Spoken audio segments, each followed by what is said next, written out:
Unit 3, Lesson 4, Skyscrapers.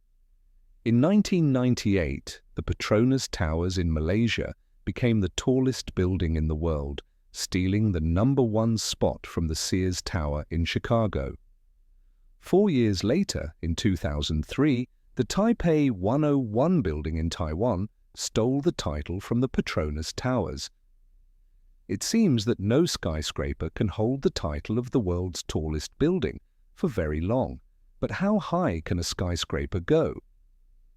Some experts believe that a mile-high building, 5,280 feet or 1,609 meters, is possible with the technology we now have.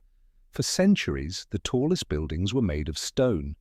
The base, or lower walls of a tall building, had to be very thick in order to support the upper walls. The taller the building was, the thicker the lower walls had to be. One of the tallest buildings in the late 19th century was the 14-story Pulitzer Building in New York. To support the upper walls of the building, the stone walls at the base were 9 feet, 3 meters, thick. It took 2 important technological advancements to make real skyscrapers possible. The first advancement was the mass production of iron and steel. The second was the production of lightweight metal beams. In the 1880s, architects started using these beams to support the walls of buildings. These buildings didn't need thick walls at the base, so they could be much taller. There were other advantages to building with metal beams. The building walls were thinner and they could have more windows, which made the rooms much more pleasant. With thin lower walls, there was more room for stores and offices on the ground floor. It was also faster to build with iron and steel than with stone. However, there was still one problem. How would people get to the top floor of a tall building? The solution, of course, was the elevator. Elisha Otis invented the safety elevator and first showed it to the public in 1853. By the 1880s, there were elevators run by electricity, which were fast and light enough to use in skyscrapers. They were developed at just the right time. There were other problems that architects and engineers had to solve. They had to figure out a way to get water to all the floors. They had to prevent the buildings from moving too much in the wind. In addition, they wanted to make the buildings as beautiful as possible.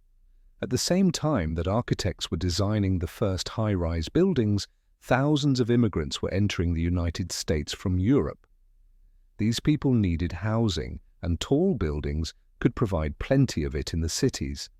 Before long, skyscrapers were rising in cities across the United States. Over the years, many problems connected to high-rise buildings were solved, and buildings got taller and taller.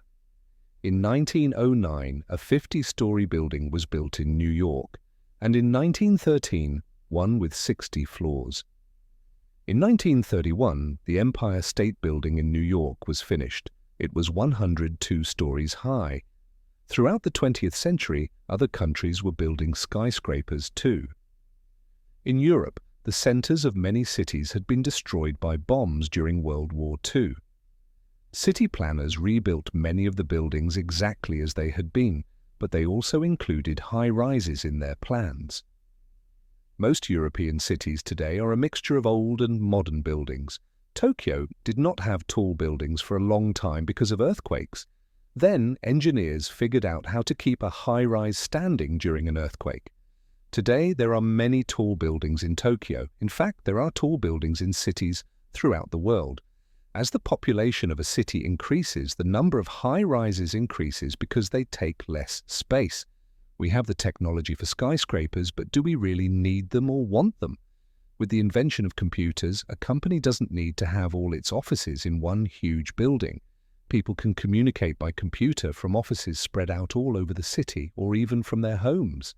And do we want 200-story buildings? Do people want to work and live that far above the ground? The architects and engineers who are planning these new skyscrapers have to think about these questions, or they may build buildings that no one will use.